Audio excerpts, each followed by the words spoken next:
Welcome to MF life matching के मैंने आपका स्वागत करता हूँ business enlightenment video lesson number 8।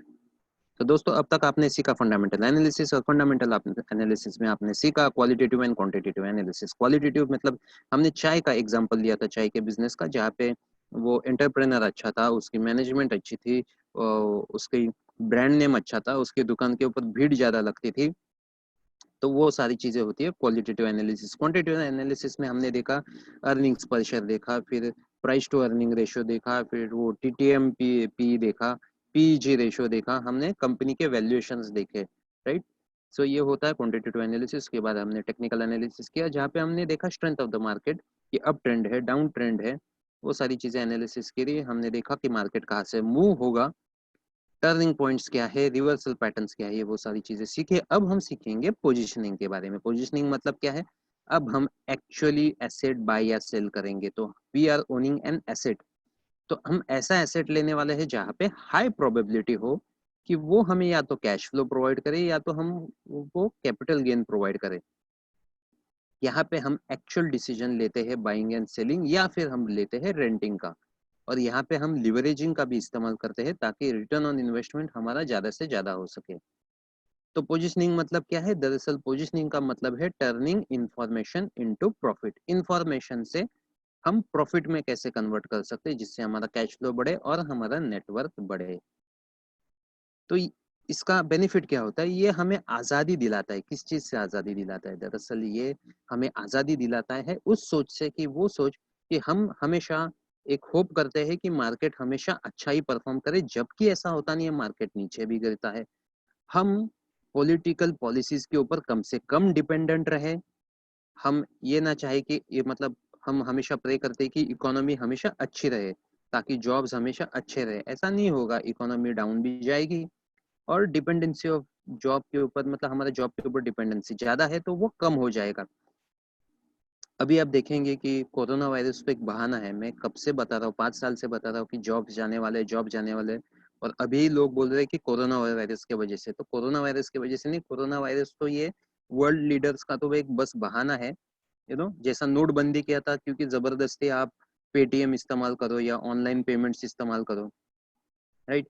तो वैसे ही गवर्नमेंट, इकोनॉमी ऐसा कंडीशंस लगा देते हैं क्या कि जबरदस्ती आप नई चीजों के ऊपर अडॉप्ट कर सको।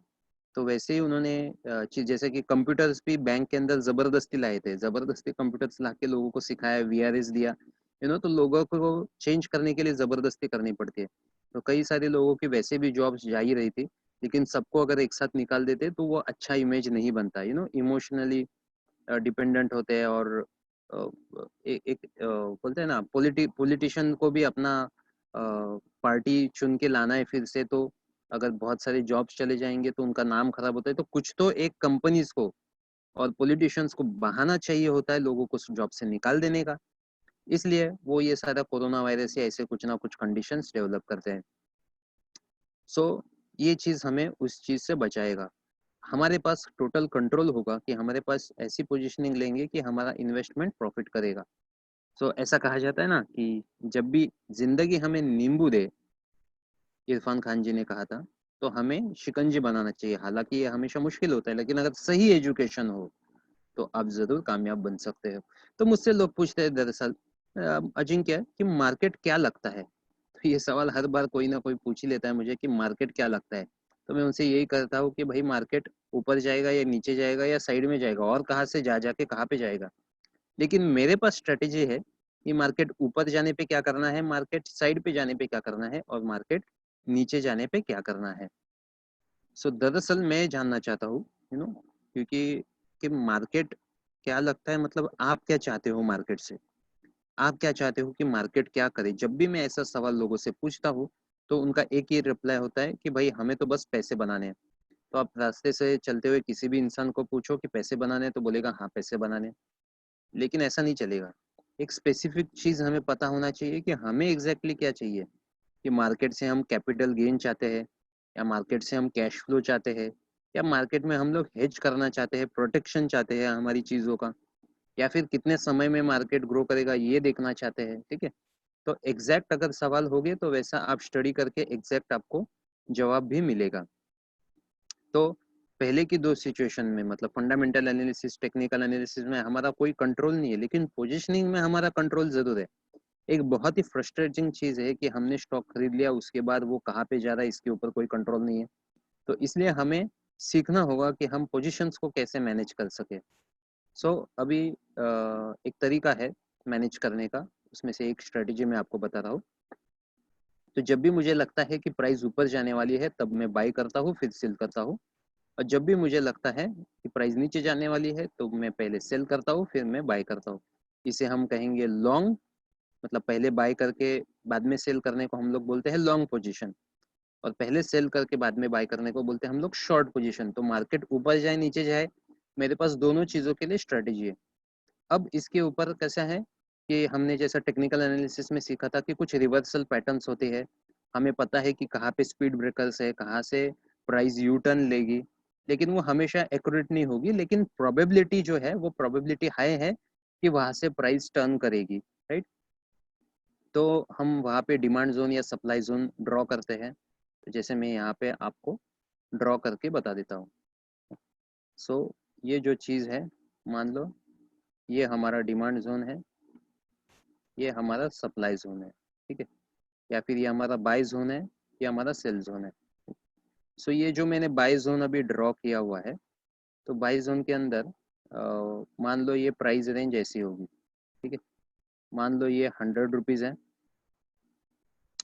और मैं यहाँ पे जहाँ पे मेरा बाय जोन स्टार्ट होता है वहाँ पे मैं बाई करता हूँ 100। अब मैं प्राइस को मूव करने के लिए थोड़ा सा एक रेंज दे रहा हूँ। तो यहाँ पे मैं 90 रुपीज़ तक का रेंज दे रहा हूँ। तो मान लो अगर ये प्राइस स्पीड ब्रेकर को तोड़ देती है तो मैं 90 रुपीज़ में एग्जिट कर जाऊंगा, मतलब मेरा नेट नेट लॉस होगा 10 रुपए का। लेकिन हायर प्रोबेबिलिटी क्या है कि मार्केट यहाँ से यू टर्न लेगा, तो मार्केट 130 तक जा सकता है। ओके। मैं 100 रुपए में खरीदता हूँ और 130 रुपए में बेचूंगा, या फिर 100 रुपए में खरीदूंगा, 90 रुपए में लॉस में निकल जाऊंगा। तो मेरा जो रिस्क टू रिवॉर्ड रेशो हम लोग कहते हैं 1:3, ठीक है ना। 10 रुपए का लॉस तो 30 रुपए का प्रॉफिट।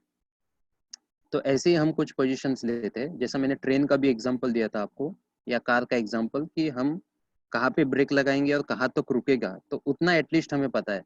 तो ये शायद 200 भी जाएगा, 1000 भी जाएगा, मुझे उतना नहीं पता, लेकिन ये कम से कम 130 जाने की प्रोबेबिलिटी हाई है, ये मुझे पता है, ठीक है। तो ऐसा मैं यहाँ पे ट्रेड लेता हूँ जहाँ से मुझे कंट्रोल आता है, मुझे एक सर्टेनिटी आती है, ठीक है ना। अब चीज़ें मेरे कंट्रोल में है, क्या होगी, या तो ये होगा या तो ये होगा, या तो 10 रुपए प्रॉफिट होगा या तो 30 रुपए लॉस होगा, इतना मुझे पक्का है, इतना मैंने कंट्रोल कर लिया। फिर वैसे ही जब मैं शॉर्ट सेलिंग करता हूँ, तो मान लो यहाँ पे मैंने 100 रुपए में शॉर्ट किया हुआ है, तो मैं अब मेरा प्रॉफिट बुक करूंगा 70 रुपए में, ठीक है। और मैक्सिमम मैं लॉस लूंगा 10 रुपए का, तो 110 रुपए तक लॉस में, ठीक है।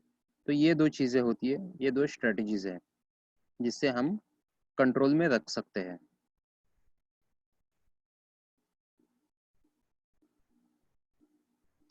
अब लिवरेज के बारे में मैं आपको बता देता हूँ। लिवरेज का मतलब क्या है, आपने ये ऐसा लीवर का इस्तेमाल करते हुए अपने बचपन में पढ़ा होगा, राइट, किताबों के अंदर, कि कैसे कम मेहनत में हम लोग बड़ा पत्थर उठा सकते हैं, या कुएं से पानी कैसा निकाल सकते हैं वो पुल्ली के थ्रू, राइट। तो उसे ही हम लोग कहते हैं लिवरेज। हम बचपन में सीसॉ भी खेलते थे, तो सामने वाले बच्चे को उठा देते थे, कैसा, लिवरेज के कारण, राइट। तो वैसे ही पैसे का भी लिवरेज होता है, हमारा ब्रोकर हमें लिवरेज प्रोवाइड करता है। स्टॉक्स के अंदर कैसा रहता है, 2x to 25x depending upon intraday, या फिर पोजिशनल हम लोग ले रहे हैं उसके ऊपर 25x तक हमें लिवरेज मिलता है। मतलब क्या कि 25 लाख रुपए का अगर मुझे स्टॉक का पोजीशन लेना हो, मुझे शेयर्स बाय करने हो, तो मैं 1 लाख रुपए से 25 लाख की पोजीशन ले सकता हूँ, ठीक है। 2 गुना से लेके 25 गुना तक का हमें लिवरेज मिलता है। ऑप्शंस के अंदर हमें 3 गुना से लेके 10 गुना तक लिवरेज मिलता है। और ये सब मार्केट नॉर्मल होने के बाद, या मार्केट जब बहुत वॉलेटाइल होता है तो वो लिवरेज कम कर देते हैं, अपने आप सभी ब्रोकर्स कर देते हैं, ठीक है। फिर कमोडिटी में 3x लिवरेज मिलता है। करेंसी के अंदर नेचुरली 40x लिवरेज होता है, मतलब 1000 का लॉट होता है मिनिमम वहाँ पे, और 73 रुपीज़ प्राइस है, तो 73,000 का पोजीशन हम लोग सिर्फ 1600-1700 रुपए में या 2000 रुपए में ऐसा ले सकते हैं, ठीक है। सो वो इकोनॉमिक कंडीशन कुछ भी हो वो सेम ही रहेगा, लेकिन ये सारी चीज़ें लीवरेज चेंज होता है अगर इकोनॉमिक कंडीशन बहुत मार्केट कंडीशन बहुत ही वॉलेटाइल हो जाए तो। इन मोटा मोटा आप देखो इतना ज़्यादा हमें लीवरेज मिल जाता है। सो अब एक सवाल उठता है कि कौन सा रिटर्न अच्छा है, 3000 रुपये का रिटर्न अच्छा है या 5000 रुपये का रिटर्न अच्छा है। आपको मार्केट में ऐसे लोग मिलेंगे, आपके कुछ ऐसे दोस्त भी होंगे, जब आप उनसे पूछते हो कि स्टॉक मार्केट में कितना पैसा कमाते हो, तो वो कहते हैं कि 500 रुपये कमाता हूँ या 1000 रुपये कमाता हूँ, ठीक है। सो ऐसे लोग एक्चुअली आप देखा जाए तो कुछ भी नहीं कमाते, लेकिन उन्हें शर्म आती है ये बताने में कि हम हारते हैं ज़्यादातर, राइट। ऐसा कोई पैसे में मतलब वो जॉब मेंटेलिटी यूज़ कर रहे हैं। मेरा अगर आप यूट्यूब चैनल पे वीडियो देखे होंगे जो कि मैंने आपको रेकमेंड किया था देखना, कि आप स्टॉक मार्केट से कितना पैसा कमा सकते हो, वहाँ पे मैंने माइंडसेट की बात की है। क्योंकि उन्हें वैसे भी ट्रेडिंग आता ही नहीं, उन्हें बस बटन दबाना आता है। उन्हें ऐसा लगता है कि बटन दबाना आ गया, बाइंग सेलिंग आ गया तो मुझे स्टॉक मार्केट आ गया। और कभी कभार उनको ऐसे अचानक से प्रॉफिट हो भी जाता है, तो वो बताते थे देखो मैंने इतना कमाया, राइट। लेकिन एक ही बार ऐसा लॉस हो जाएगा कि बहुत बड़ा लॉस हो जाएगा। सो जॉब मेंटेलिटी यूज करके लोग वैसा जवाब देते हैं, ठीक है ना।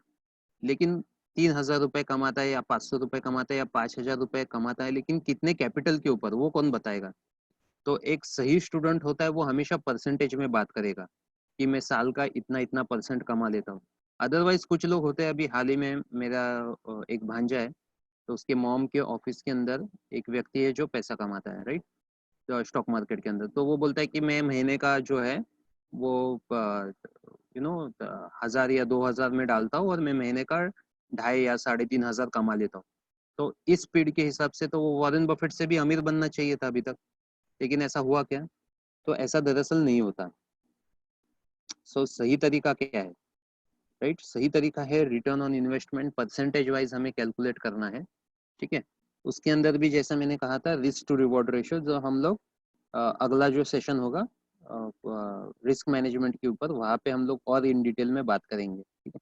सो फिलहाल हम लोग समझते हैं रिटर्न ऑन इन्वेस्टमेंट कि भाई 5000 कमा रहा है तो कितने रुपए कितने के ऊपर कमा रहा है, 50,000 के ऊपर कमा रहा है, 5 लाख के ऊपर कमा रहा है, 50 लाख के ऊपर कमा रहा है, कितने लाख के ऊपर तुम कमा रहे हो, right. So return on investment, मान लो 100 रुपये अगर मैं इन्वेस्ट करता हूँ तो मान लो 10 रुपये मिलता है, तो वो होता है 10% ROI। ये बेसिक चीज़ है। अब सवाल ये उठता है कि मैं मेरा रिटर्न ऑन इन्वेस्टमेंट कैसा बढ़ाऊँ, ठीक है। ये सबसे बड़ा सवाल है। अब मैं आपको एक बहुत बड़ा सीक्रेट बताने जा रहा हूँ। तो ज़्यादातर कैसा होता है कि अगर आपको शेयर मार्केट के अंदर बहुत रिटर्न ऑन इन्वेस्टमेंट बढ़ाने होंगे, तो जैसे कि हमने पहले सीखा कि स्मॉल कैप ज़्यादा ग्रोथ देती है, ठीक है ना। तो हम उसे कहेंगे कि 10 बैगर या मल्टी बैगर। तो इसके लिए आपको बहुत लकी होना पड़ेगा, वो लॉटरी जीतने जैसा है, ठीक है। लेकिन अगर आप एक स्मार्ट तरीका इस्तेमाल करो, आप मैथमेटिक्स का प्रॉपरली इस्तेमाल करो, तो आप समझ जाओगे कि हमें यहाँ पे क्या करना है। हमें अगर 100 रुपये के ऊपर 10 रुपये मिल रहा है और 10% का हमें रिटर्न ऑन इन्वेस्टमेंट मिल रहा है, तो हम क्या कर सकते हैं। हम इनिशियल इन्वेस्टमेंट हम ऐसा कोई तरीका करें कि हम ये अभी 10 रुपये तो नहीं बढ़ा सकते, क्योंकि प्राइस मूवमेंट इससे ज़्यादा हो ही नहीं रही। तो जब प्राइस मूवमेंट इससे ज़्यादा हो ही नहीं रही उतने समय के अंदर, तो हमें क्या करना पड़ेगा, हमारा कैपिटल जो है वो कम करना पड़ेगा। तो जैसे ही अगर मैं 100 रुपये के बदले 10 रुपये का कैपिटल करता हूँ और 10 रुपये का ही मूवमेंट हो रहा है, तो ये होता है 100% रिटर्न। तो अब हम इनिशियल इन्वेस्टमेंट कम कैसे करें, तो उसके लिए हमें सीखना पड़ेगा insurance of the stock market. तो जैसे जिंदगी के अंदर लाइफ इंश्योरेंस होता है, हम प्रीमियम भरते हैं, राइट। हम 10-15 हज़ार का प्रीमियम भर रहे हैं और हमारी पॉलिसी होती है 1 करोड़ की, अगर मुझे कुछ भी हो जाए तो 1 करोड़ मिल जाएंगे। तो ऐसे ही स्टॉक मार्केट के अंदर भी ऐसा कोई इंश्योरेंस नाम का कंसेप्ट होता है, जिसको हम लोग कहते हैं ऑप्शंस। तो ये इंश्योरेंस को हम लोग हेजिंग भी कहते हैं यहाँ पे स्टॉक मार्केट के लैंग्वेज के अंदर। सो यहाँ पे क्या होता है, जैसा इंश्योरेंस के अंदर एक प्रॉमिस होता है और एक चॉइस होता है। जैसा कंपनी हमें प्रॉमिस करती है कि अगर आपको कुछ हो जाए तो हम आपको 1 करोड़ रुपए दे देंगे, तो वैसे ही यहाँ पे स्टॉक मार्केट के अंदर एक कॉन्ट्रैक्ट होता है। अल्टीमेटली ये है क्या, ये एक कॉन्ट्रैक्ट है जहाँ पे एक व्यक्ति जो है वो प्रॉमिस करता है एक व्यक्ति के पास एक चॉइस होता है एग्जीक्यूट करना या नहीं करना। तो अभी मैं एक एग्जांपल लेके आपको बता देता हूँ। अब मैं मुंबई में रहता हूँ, तो काफ़ी सालों से, मतलब बचपन से मैं born and brought up Mumbai से हूँ। सो मैं 1997 पे एक बोर्ड देखा था पनवेल के अंदर, नवी मुंबई करके एरिया है, तो वहाँ पे पनवेल है। तो वहाँ पे ये बोर्ड है, और ऐसा अफवाह फैला था कि वहाँ पे एयरपोर्ट आने वाला है, ठीक है। सो ये इतना अफवाह फैल गया था कि वहाँ की ज़मीनों के भाव बहुत बढ़ गए, वहाँ पे मतलब एक नवी मुंबई बन गई अल्टीमेटली। अपनी जो मुंबई है उसके अलावा एक नवी मुंबई नाम दिया गया उसको। सो वहाँ पे एयरपोर्ट अभी तक आ ही रहा है, इतने साल गुजर गए, राइट, फिर भी एयरपोर्ट आ ही रहा है। तो जब भी वहाँ पे न्यूज़ आई होगी, तो उसके कारण क्या है कि रियल इस्टेट के प्राइसेस बहुत बढ़ गए, राइट। तो ऐसे न्यूज़ के वजह से कभी प्राइस ऊपर जाती है, नीचे जाती है, राइट। तो इसके ऊपर क्या है, इससे एक स्ट्रेटेजी बनती है। तो मैं एग्जांपल आपको बता देता हूँ।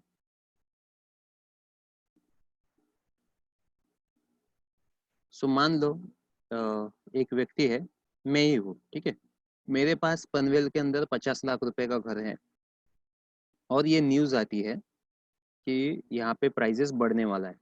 अब मुझे गवर्नमेंट के ऊपर, इंडियन गवर्नमेंट के ऊपर बहुत ज़्यादा भरोसा है, और मुझे पक्का पक्का पता है कि मेरी 3 पीढ़ी निकल जाएंगी, लेकिन यहाँ पे एयरपोर्ट नहीं आने वाला, ठीक है। लेकिन कोई एक व्यक्ति है जिसके ऊपर, गवर्नमेंट के ऊपर उसको भी बहुत ज़्यादा भरोसा है, और उसे ऐसा लगता है कि नहीं, यहाँ पे मेरे जो पीएम जी है, मेरे जो मंत्री जी है, राइट, जो भी है, और वो अंधभक्त है, और उन्हें लगता है, ठीक है, मैं मोदी जी की बात नहीं कर रहा हूँ, अंधभक्त किसी के भी हो सकते हैं, राइट, कांग्रेस के भी है, पप्पू जी के भी अंधभक्त है, मोदी जी के भी अंधभक्त है, लेकिन जो भी है भक्त है, और उन्हें ऐसा लगता है कि मार्केट यहाँ से, सॉरी, यहाँ से जो प्राइजेस है वो जरूर बढ़ेंगे, क्योंकि यहाँ पे जो एयरपोर्ट है वो आने ही वाला है। अब हर किसी का एक पेशेंस होता है ना, हर किसी का एक पेशेंस लेवल होता है। तो वो जो समय होता है उसको हम कहेंगे टाइम। तो जो कॉन्ट्रैक्ट हम लोग करेंगे, हमारे बीच में जो भी कॉन्ट्रैक्ट होगा, उसका एक एक्सपायरी डेट भी होता है, ठीक है। तो फॉर एग्जांपल 1 साल का हमने टाइम रख लिया फॉर एग्जांपल, ठीक है। अब मुझे तो भरोसा है, अब हम दोनों कॉन्ट्रैक्ट करते हैं, ठीक है। सो आप क्या कहते हो कि मैं आपको 1 लाख रुपए देता हूँ, तो आप मुझे प्रॉमिस कीजिए कि ये जो घर है, अभी तो मेरे पास पैसे नहीं है, लेकिन ये घर 1 साल के बाद आप मुझे, चाहे प्राइस कुछ भी हो जाए, ठीक है, प्राइस चाहे कुछ भी हो जाए, प्राइस चाहे 25 लाख हो जाए, प्राइस चाहे 1 करोड़ हो जाए, प्राइस चाहे 100 करोड़ हो गए, हम ऐसा कॉन्ट्रैक्ट करेंगे कि आप मुझे 50 लाख के अंदर, सॉरी, आप मुझे वो जो घर है वो आप मुझे देंगे, ठीक है, जो आपका घर है, ठीक है। ये ऐसा 1 लाख का कॉन्ट्रैक्ट उन्होंने किया हुआ है। और मैं क्या कॉन्ट्रैक्ट करता हूँ कि ठीक है, मैं प्रॉमिस करता हूँ तुम्हें ये घर देने का, ठीक है। अब 1 साल गुजर जाता है, और प्राइस जो है, मान लो 1 करोड़ हो जाती है। अब मैंने इनको प्रॉमिस किया है कि मैं घर जो है आपको दे दूंगा 50 लाख के अंदर। अब 50 लाख के अंदर मैंने घर दे दूंगा, बोलूंगा, प्रॉमिस किया है, तो मुझे वो प्रॉमिस पूरा भी करना है।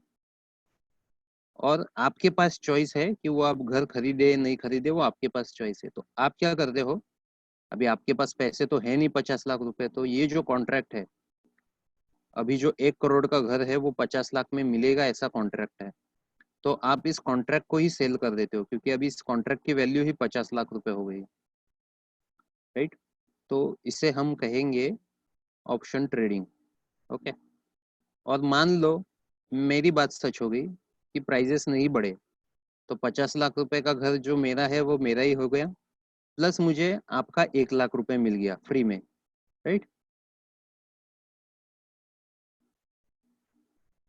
अब जो शेयर प्राइस है उसके अंदर एक इंट्रिंसिक वैल्यू होती है, ओके, और एक मार्केट प्राइस होता है। तो मार्केट कैसा, अंडर वैल्यूड हो सकता है, ओवर वैल्यूड हो सकता है, अंडर वैल्यूड।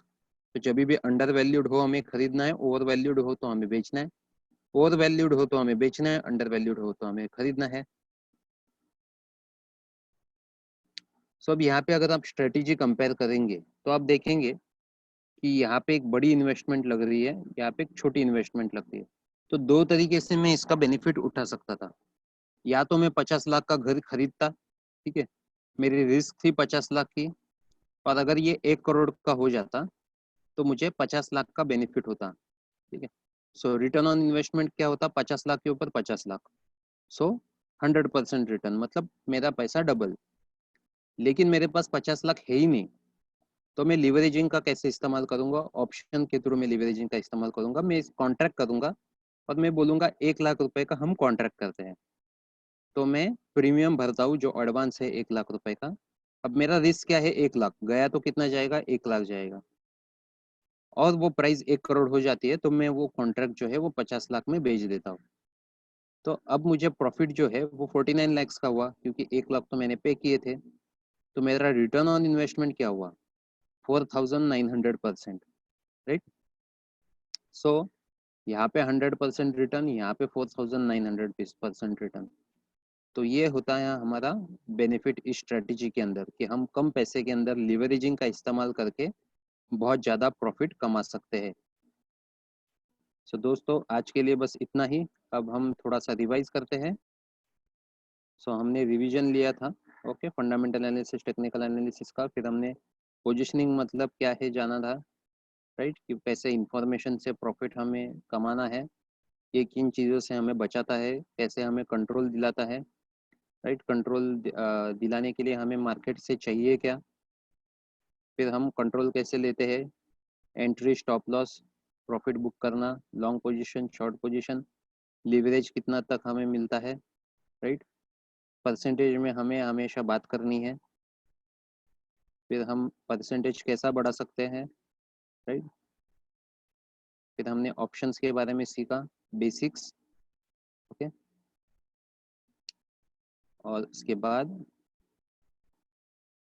हमने intrinsic value, market over valued, under valued देखा, और हमने स्ट्रेटेजी कंपैरिजन किया। अब चाहो तो इसे नहीं समझ में आया होगा तो रिवाइंड करके देख लो एक बार, क्योंकि इसके बाद का जो सेशन है, इसलिए मैंने ये सेशन दो हिस्सों में डिवाइड किया है। इसके बाद का जो सेशन है उसमें काफ़ी ज़्यादा कैलकुलेशंस है और थोड़ा कॉम्प्लिकेशंस बढ़ जाएंगे, तो उस सेशन को ध्यान से समझने के लिए ये सेशन समझना बहुत ज़रूरी है। तो इसको वापस रिवाइंड करके ज़रूर देख लेना अगर ना समझ में आए तो। So thank you very much for attending, मिलते हैं अगले सेशन के अंदर, तब तक के लिए हैप्पी ट्रेडिंग।